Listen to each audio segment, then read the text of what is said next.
Iyi ni radio BBC gahuza miryango ivugira irondere kuri metero 19 25 31 na 41 no ku mirongo ya FM mu karere k'ibiyaga bigari no kuri internet kuri bbcgahuza.com.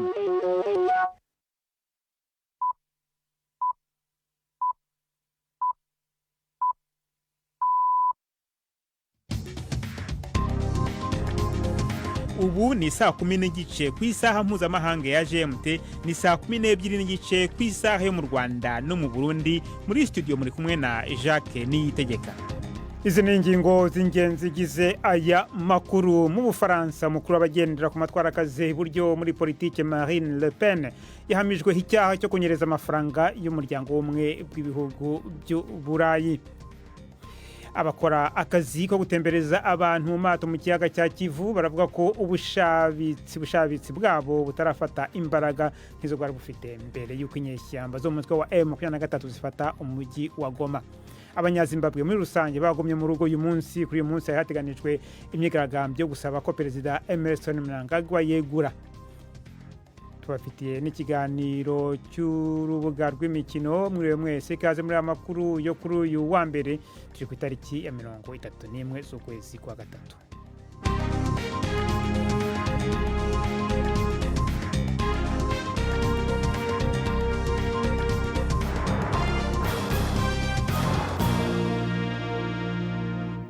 Aya makuru ku buryo burambuye ni mukanya ni Nahira Dukunda amaze kutugezaho muri make amakuru y'ingenzi avugwa hirya no hino ku isi. Marine Le Pen yabujije kuzokwitoza mu matora y'umukuru w'igihugu cy'Ubufaransa mu myaka 2 iri imbere. Amatora yiteze kuzotsinda. Abacamanza basanze iyo ndongozi y'imigambwe igendera ku matwara akaza hamwe ku vya kera yagirwa n'icaha cyo kunyuruza amahera y'ishira hamwe ry'ibihugu bigize ubumwe bwa Buraya, bamubuza kuzokwitoreza ikibanza c'uburongozi muri leta mu kiringo c'imyaka 5. Sentare yamuciriye igihano c'imyaka 4 y'igifungo, igice cayo akazokimara hanze y'ibohero inyuma yo gusanga yagirwa n'icaha cyo gukoresha uburyo buhabwa abashinga amateka b'Uburaya akabukoresha ibikorwa by'umugambwe wiwe.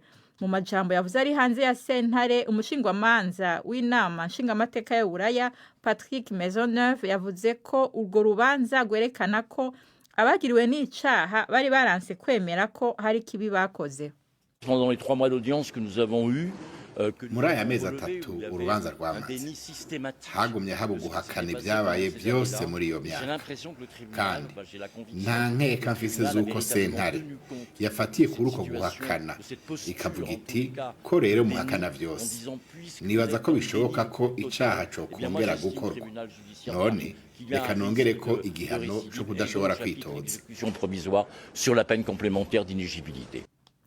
Hagataho abanyapolitike b'uruhande ruhagaze ku vya kera hamwe n'abashira imbere gukunda igihugu bo mu Bufaransa bahurikiye hamwe mu kwiyamiriza urubanza rwaciwe n'iyo sentare. Umukuru w'umugambwe wa Le Pen, Jordan Bardella, yavuze ko demokrasi yishwe mu gihe umushinga amateka azwi cyane agendera ku matwara yo hagati Eric Ciotti yisaba abacamanza ko arakagwi ka politike karengeje urugero. Abandi banyapolitike y'Uburaya bagendera ku matwara y'uburyakaze nabo nyene baseruye ishavu nk'iryo, nka Santiago Abascal wo mu mugambwe wa Vox wo muri Espagne, ashimika kuvyo yise ijwi ry'abanyagihugu litazozimanganywa. Nayo umuvugizi w'ibiro by'umukuru w'igihugu c'Uburusiya Kremlin, Dmitry Peskov, yavuze ko urwo rubanza gwerekanye ingene amategeko ya demokrasi ariko arahunyangwa iburaya hose. Imigwi itabara bari mu kaga iri kwirahangana n'amahano aguma yiyongera muri Myanmar inyuma ya nyamugigima ikomeye yabaye kuwa gatanu. Ishirahamwe mpuzamakungu ryitaho amagara OMS rivuga ko ibitaro birenga 200 vyasambutse canke vyononekaye. Akagwi ka gisirikare kari ku butegetsi muri Myanmar kavuga ko ubu abantu barenga 2,000 vyamenyekanye ko bapfuye, ibiharuro vyitezwe ko biza kuduga cane. Utwigoro two gufasha twabangamiwe no kononekara kw'amabarabara, ibiraro n'inzira za gari ya moshi, gucikagurika k'umuyaga nkuba n'uburyo bwo guhanahana amakuru butizewe. Umuntu umwe yarokotse nyamugigima mu gisagara ca Mandalay atashase ko umwirondoro wiwe umenyekana, yavuze ingene yarokose munsi y'inzu y'uburiro yiwe yabomotse. nari naheze mu binonko by'amazu yasenyutse, nari nafatiwe mu mayunguyungu kandi n'ikiganza cyanjye cyari cyacitse. Byafashe amasaha menshi kugira ngo abatabazi bankuremo kuko ukuboko kwanjye kwari kwafatiwe mu binonko. Hanyuma rero ibintu bitangira kungwaho igihe neza navagamo. Nagize amahirwe kuba nkiri muzima. Hagati aho amakuru ava muri Myanmar avuga ko ingabo za leta zagavye ibitero ku migwi y'abagwanye mu karere kagizwe ko ingaruka cyane na nyamugigima. Umuvugizi w'ingabo za People's Defense Forces uhanganye n'akagwi ka gisirikare kare ku butegetsi avuga ko zarashwe n'inkurikirane zitanu z'imiduga y'ingabo mu karere ka Sangeng. ONU yasavye ko intambara ihagarara kugira ngo ifashanyo ishobore gutangwa. Igisirikare ca Myanmar ko kiragwanya imigwi y'abagwanyi n'imiryango y'amoko mu gihugu cose. Iyi mwumva ni BBC gahuza miryango. Uburusiya bwashatse korosha amajambo ya Perezida Trump yavuze mu mpera z'indwi ko ashavuriye Vladimir Putin inyuma yahaneguye ubwizigirwa bwa Perezida Zelensky. Umuvugizi wa Kremlin Dmitry Peskov yavuze ko amwe mu matangazo ya Trump atari amajambo yivugiye ubwiwe, yongera ko Perezida Putin aciteguriye kuganira na Trump. Kandi mu kuvuguriza umukuru w'igihugu ca Amerika Bwana Peskov yavuze ko atamigambi hari yo guhamagarana hagati y'abo barongozi babiri muri iyi ndwi. Umukuru w'igisata ca BBC c'ururimi rw'ikirusiya yavuze ko ari nk'inyishu ya politike ivuye muri Kremlin. Agaciro k'imigabane k'ibigo vyinshi mu masoko y'imari muri Amerika kabandanyije kugabanuka mu gihe Perezida Trump afise umugambi wo gutangaza yandi makori ku munsi wa gatatu. Iryo gabanuka ku isoko rya Wall Street ryakurikiye ivyabaye ku masoko yo muri Aziya n'Iburaya mu gihe abashoramari bahagaritswe umutima n'imigambi ya Bwana Trump yo kuduza makori ku bicuruzwa biva hanze batinya ko bizogira ingaruka ku butunzi bw'isi yose. Ndavuga ko amakori azokingira ubuzi bw'abanyamerika ariko mu gihe gito ashobora guteza kuduga kw'ibiciro na cane ibindi bihugu n'ivyihora. Umushikiranganje wa mbere wa Pologne Donald Tusk yahanuye Bwana Trump ko gukorana ari vyiza kuruta guhangana. Jacques, urakoze Nina Iradukunda kuri iyo ncamake y'amakuru.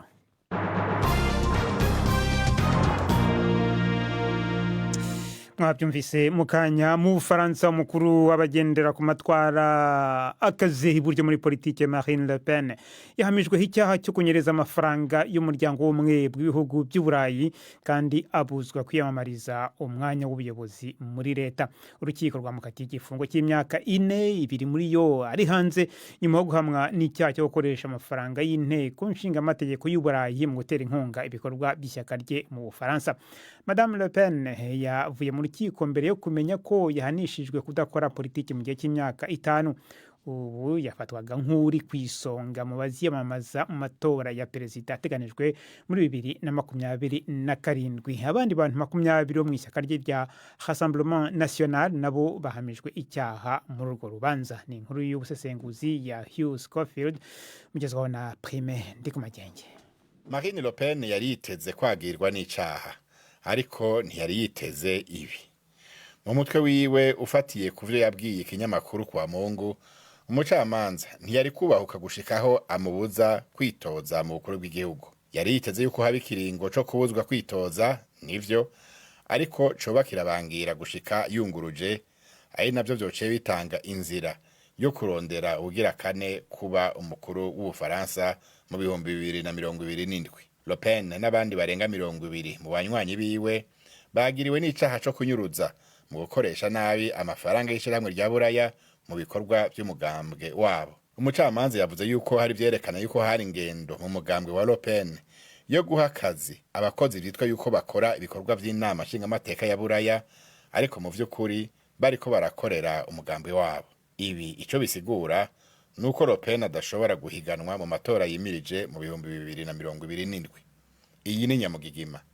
Bifise ingaruka nyinshi kuri we, umugambwe wiwe na demokrasi y'Ubufaransa. Benshi mu bihweza ibintu n'ibindi bavuze yuko ryo bari ibara kuri demokrasi hamwe umuntu wa mbere mu majwi mu gihugu atoshobora kwitoza. N'abadacana uwaka na Marine Le Pen, abantu nka Jean-Luc Mélenchon canke umushikiranganje wa mbere François Bayrou ari bavuze yuko kubuzwa kwitoza ubwo nyene bitoba ari vyo kandi vyoba bitari mu bwitonzi. Ariko vyabaye. Le Pen arashobora kunguruza kuri uwo munyororo w'imyaka 4, ariko ntacashobora gukora kuri ico gihano co kubuzwa kurangura amabanga y'igihugu mu kiringo c'imyaka 5. Ubu rero Rassemblement National igiye gutangura kurondera inzira B, inzira ya kabiri yo mu 2027. B nka Jordan Bardella, umukuru wa Rassemblement National. Bardella w'imyaka 29 n'umuntu ariko araduga cyane muri RN, kandi ubagiye kuja mu murongo w'abazorondera kwitoza ku giti c'uwo mugambwe mu 2027. Inkuru ya Hugh Schofield. Dukomereze mu majyepfo ya Afrika. Abanyazimbabwe muri rusange bagumye mu rugo kuri uyu munsi. Hari hateganijwe imyigaragambyo yo gusaba ko Perezida Emmerson Mnangagwa yegura.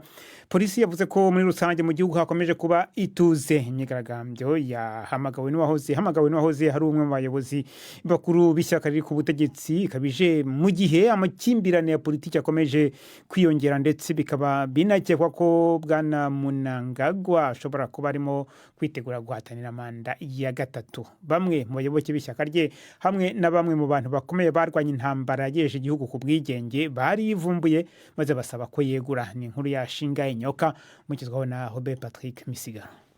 Amabarabara ya Harare muri rusange nta muntu yayagaragayemwo, co kimwe no mu yindi miji n'ibisagara hirya no hino mu gihugu. Nta badandaza bo mw'ibarabara, ubuguriro bwinshi bwari bwugaye, ibigo vy'amashure vyugaye, kandi imiduga yunguruza abantu yari mike. Ino myerekano yahamagajwe n'abahoze ku rugamba hamwe na Blessed Geza kugira arabe neza na neza ingene ashigikiwe ku rubuga. Yari yahamagariye abanyagihugu kuzura amabarabara kugira babwirize perezida gukinjura mu gihe bamwagiriza igiturire hamwe no gushaka kwigumiza ku butegetsi. Abanyezimbabwe hanini bagumye muhira kubera ubwoba, birengagije akamo ka leta ko kubandanya ubuzima nk'uko bisanzwe. Inkuru ya Shinga Nyoka. Mukomeje kumva BBC gahuza miryango, muradukurikira kandi kuri Kisoro FM mu majyepfo ya Uganda.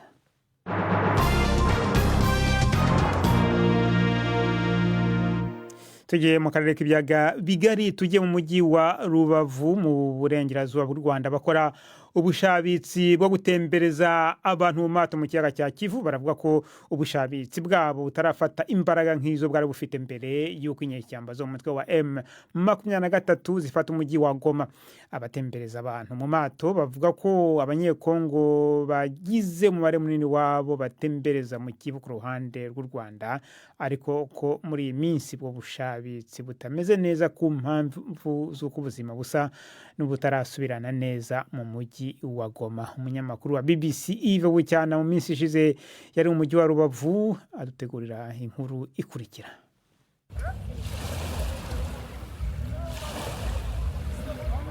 Ku kiyaga cya Kivu, amato menshi agandagaje hano ku nkombe z'iki kiyaga ategereje abayatemberamo. Ndungutse Edi ni umwe mu bakora ubushabitsi bwo gutembereza abantu mu bwato. Aha arakira bamwe mu basore b'abanyekongo abashishikariza kubatembereza mu bwato bwe. Bagarutse navuganye n'umwe muri bo ambwira ko icyamugenzaga ari ukwishimisha atembera mu bwato. Kwa majina mimi naitwa Mupenzi Sadiki, mnatokea Goma Kabutembo. Amazina yanjye ni Mupenzi Sadiki, nturutse Igoma Kabutembo. Ngewe niziye kwishimisha, kujienjoy. Kujienjoy tu.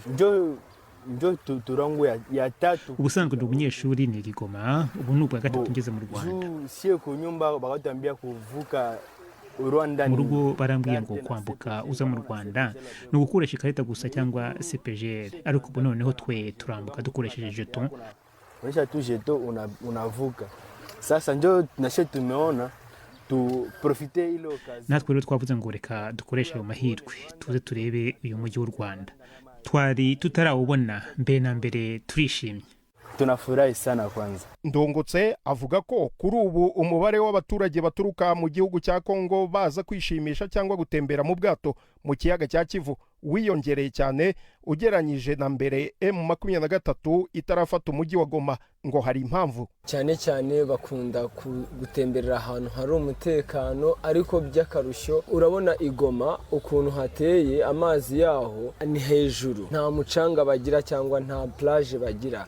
So iyo bageze hano bakabona umucanga, bakabona plage, hari amahoro, ambiance, barishima cyane, ugasanga niyo mpamvu bibakurura cyane kuza kuri amazi yacu, kwa ko babona uburyo boga kandi bakogera ku mucanga batekanye. Niyo mpamvu akenshi ubona uru rubyiruko rwose rurana inyuma yacu ari abakongomani baba bakurikiye amazi cyangwa se umucanga wacu ahangaha i Rubavu.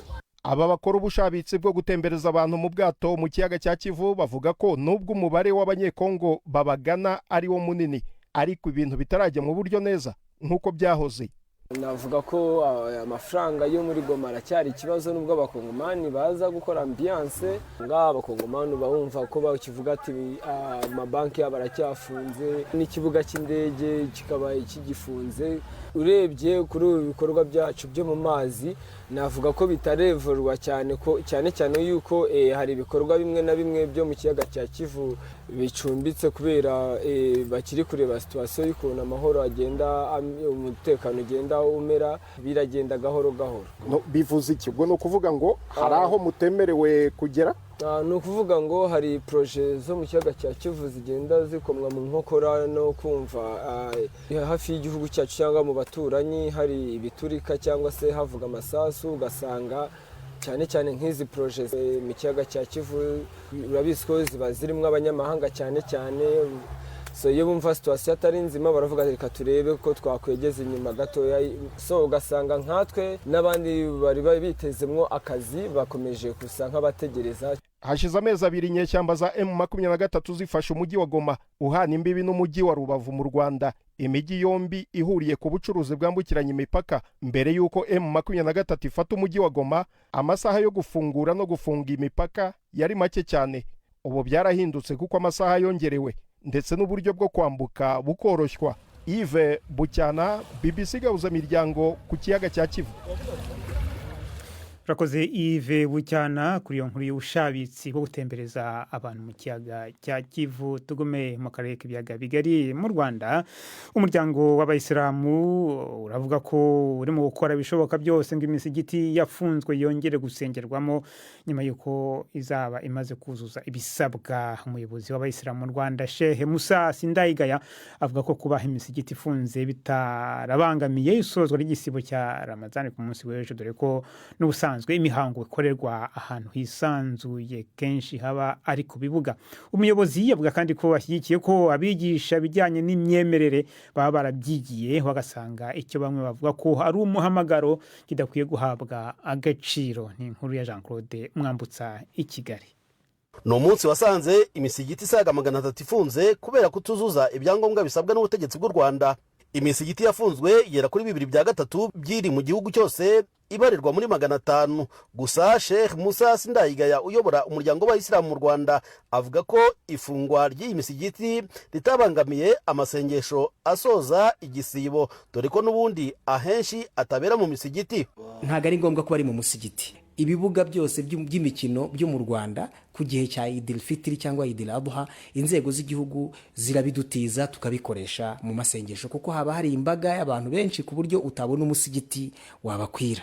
Urugero, niba kuri stade hano Pele Stadium twari nk'abantu nk'ibihumbi hagati ya 25 na 30, urumva nta musigiti wabona wakwira abo bantu. N'ahandi naho biba ari uko abantu baba bateranye ari benshi cyane. Nubwo uyu muyobozi avuga ko nta cyahungabanye, hari abasanga ifungwa ry'imisigiti ryarabangamiye cyane abayoboke ba Isilamu. Sudi Fadhi Imanzi ni umuyoboke wa Isilamu utuye mu karere ka Kamonyi, twavuganye kuri telefone. Kubera iki twabonaga cyangwa twumvise ibisabwa byose bihari byagenze biti, ariko birumvikana umuyisilamu cyangwa umuturage wo hasi buri gihe aba victime zitukwamo inkuru. Rero ntago Abayisilamu bishimye, nta nubwo bishimye iyi minsi yose ishize badasarira mu misigiti, kandi igiteye ibiramambu ikibabaza Abayisilamu. Mufti w'u Rwanda avuga ko hari gukorwa ibishoboka byose kugira ngo imisigiti yafunzwe yongere gufungurwa. Kuri ubu isaga 180 mu yafunzwe yamaze kuvugururwa yuzuza ibisabwa. Amabwiriza ya mbere yibandaga cyane ku bijyanye n'inyubako ubwazo, ariko ikigo cy'igihugu cy'imiyoborere RGB giherutse gusohora andi mabwiriza nayo agomba kubahirizwa. Muri yo harimo kuba abayobozi b'amadini basabwa kuba barize ibijyanye n'inyigisho z'imyemerere. Hari abanyamadini bamwe basaga kwigisha imyemerere bijyanye n'umuhamagaro, bityo ko nta mpamyabushobozi zikwiye gusabwa. Ibi ariko Sheikh Sindayigaya we siko bibona. Hari abatari bake bavuga ko kuba leta yarashyizeho ubugenzuzi mu mikorere y'amadini ari nko kubuza abantu ubwisanzure bwabo mu kwemera, nyamara babihabwa n'amategeko. Aha naho Musa Sindayigaya avuga ko leta ifite inshingano ku baturage bayo, kandi ko bagomba kuba abanyagihugu mbere yo kuba abayoboke b'idini runaka. Iyo nkongi y'umuriro ibiwukumira ni ukuba haramutse habaye inkongi abantu ubuzima bwabo burengerwe.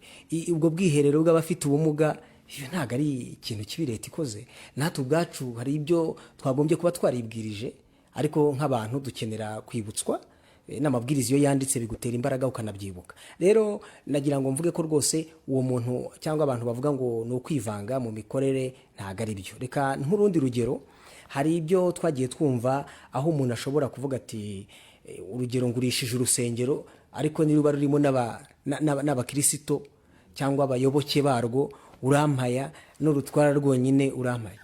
Urumva ibyo bintu ntabwo ari byo. Mufti w'u Rwanda avuga ko imisigiti yafunzwe igomba gufungurwa mu minsi ya vuba, kuko ibiganiro bisaba ko yongera gukora byatangiye. Jean Claude Mwambutsa, BBC Gahuzamiryango i Kigali. BBC Gahuzamiryango tugeze ku isaha ya saa 12:52 ku masaha yo mu Rwanda no mu Burundi.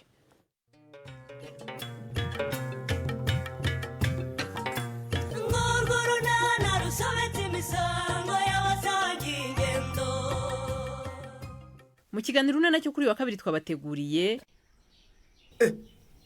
yego mwana wabuze se mwa ndeme urava ukajye ndi hano. Gwiki uri hano uvuye hese kandi ujya hehe? Naraye hano. Uvuze ngo iki ndeme? Wewe waraye hano wahageze ute? Ni saa 12:45 kuri BBC. Reka noneho turebe ko byifashe ku mbuga z'imikino hirya no hino ku isi. Murabigezwaho na Yves Bucyana. Mwiriho neza mwese abateze amatwi BBC. Amakuru y'imikino reka nyahere i Nyamirambo.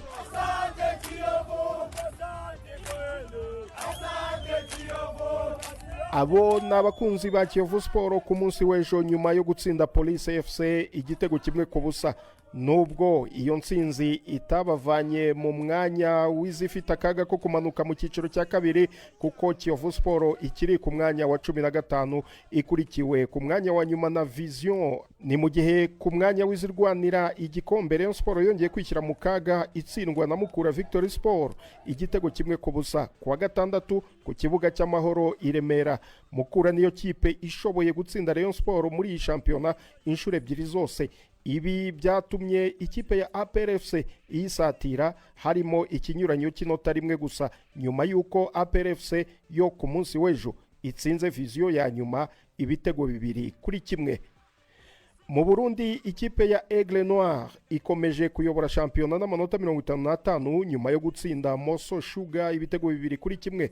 Ikipe ya Bumamuru bahanganye ku gikombe nayo ejo ku cyumweru yatsinze Royal Vision ibitego 2-0 igira amanota 53. Mu yindi mikino Interstar yatsinze Le Message Ngozi igitego 1-0. Musongati inyagira Dynamique 3-0, bikaba byatumye Musongati ikomeza kuba ku mwanya wa gatatu n'amanota 45 imbere ya Flambeau du Centre irusha amanota 2.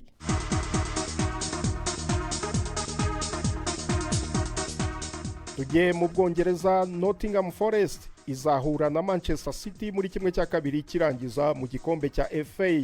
Manchester City iheruka gutwara iki gikombe muri 2023 yaraye itsindiye gukina kimwe cya kabiri nyuma yo gusezera Bournemouth itsinze ibitego 2-1. Aston Villa yo yasezereye ikipe yo mu cyiciro cya kabiri ya Preston North End itsinze ibitego 3-0, harimo ibitego 2 bya Marcus Rashford ari nabyo bya mbere atsindiye Aston Villa kuva yayijyamo nk'intizanyo avuye mu ikipe ya Manchester United. Aston Villa izahura na Crystal Palace yo yasezereye Fulham inyagiye ibitego 3-0. Nkiri mu Bwongereza kandi nyuma y'imikino y'igikombe cya FA mu mpera z'icyumweru ejo kuwa kabiri no kuwa gatatu ndetse no kuwa kane shampiyona nibwo izakomeza nk'uko tubibwirwa na Prudence Ngiyumva. Premier League igarutse nyuma y'iminsi 15 ihagaze by'agateganyo kubera imikino y'amarushanwa y'ibihugu.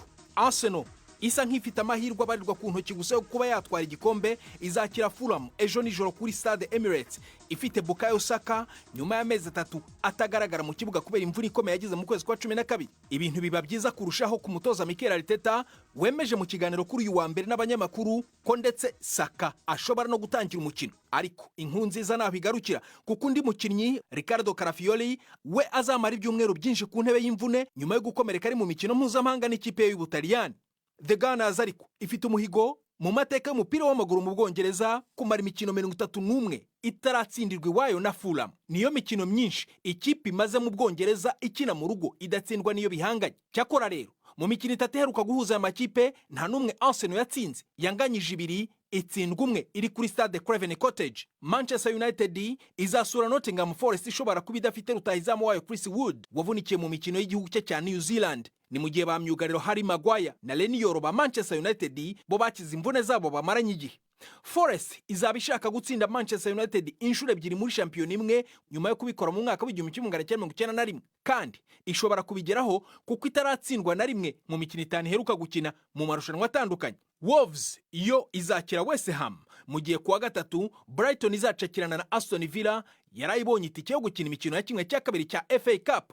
Liverpool izahangana na mukeba wayo Everton kuri Stade Anfield itandukanyijwe n'iminota nk'itanu yo mu rugendo uvuye Goodison Park. Naho Manchester City izaba yakira Leicester yugarijwe no kumanuka mu cyiciro cya kabiri. Liverpool yicaye ku isonga ikeneye amanota 16 gusa kugira ngo yegukane ikamba rya shampiyona. Urakoze cyane President. Ahandi ku mugabane w'Uburayi tuvuge kuri Harry Kane kuwa gatandatu igitego cy'uyu kapiteni w'Ubwongereza yatsinze ikipe ya St Pauli cyahise kimugira umukinnyi umaze gutsinda amakipe 19 yose yahuye nayo muri shampiyona ya Bundesliga. Gusa Miroslav Klose watsinze ibitego byinshi muri Bundesliga niwe rukumbi wahuye n'amakipe menshi yose hamwe 28 muri shampiyona y'Ubudage yose yatsinda ibitego. Ibi Harry Kane yakoze mu Budage yanabikoze mu Bwongereza. Uwahoze ari rutahizamu wa Tottenham yatsinze amakipe 32 yose yahuye nayo muri Premier League. Aha ni naho nsoreje ayo nabahitiyemo uyu munsi. Gendi Yves Bucyana. BBC gahuza bijyango muri Afrika no kwisi yose. Urakoze Yves Bucyana, tunashimire Prudence Ngiyumva agufashije muri kiganiro cy'urubuga rw'imikino. Ni namwe rero mushoje amakuru yacu yo kuri uyu wa mbere, ariko mbere yo kubasezeraho reka nongere nsubize ijambo Nina Iradukunda twibutse amwe mu makuru y'ingenzi avugwa muri kano kanya muri BBC. Marine Le Pen yabujijwe kuzokwitoza mu matora y'umukuru w'igihugu cy'Ubufaransa mu myaka 2 iri imbere. Amatora yiteze kuzotsinda. Abacamanza basanze iyo ndongozi y'imigambwe igendera ku matwara kaze ahamye ku vya kera yagirwa n'icaha cyo kunyuruza amahera y'ishiramwe y'ibihugu bigize ubumwe bwa Buraya, bamubuza kwitoreza ikibanza c'uburongozi muri leta mu kiringo c'imyaka 5. Hagati aho abanyapolitike b'uruhande ruhagaze ku vya kera hamwe n'abashira imbere gukunda igihugu bo mu Bufaransa bahurikiye hamwe mu kwiyamiriza urubanza rwaciwe n'iyo sentare. Umukuru w'umugambwe wa Le Pen Jordan Bardella yavuze ko demokrasi yishwe mu gihe umushingamateka azwi cyane agendera ku matwara yo hagati Eric Ciotti yisaba abacamanza ko ari akagwi ka politike karengeje urugero. Imigwi itabara bari mu kaga iri kwirahangana n'amahano aguma yiyongera muri Myanmar inyuma ya nyamugigima ikomeye yabaye kwa gatanu. Ishiramwe mpuzamakungu gitamagara y'abantu ivuga ko ibitaro birenga 200 byasambutse canke vyononekaye. Jacques, urakoze Nina Iradukunda. Na rero dusozeje amakuru yacu kuri wa mbere tariki ya 31 z'ukwezi kwa gatatu, n'amakuru yarahagarariwe na Prudence Ngiyumva ku buhanga bw'ibyuma Harnik. Amakuru yacu yandarakomeje ku rwego rwacu rwa internet bbc gahuza.com.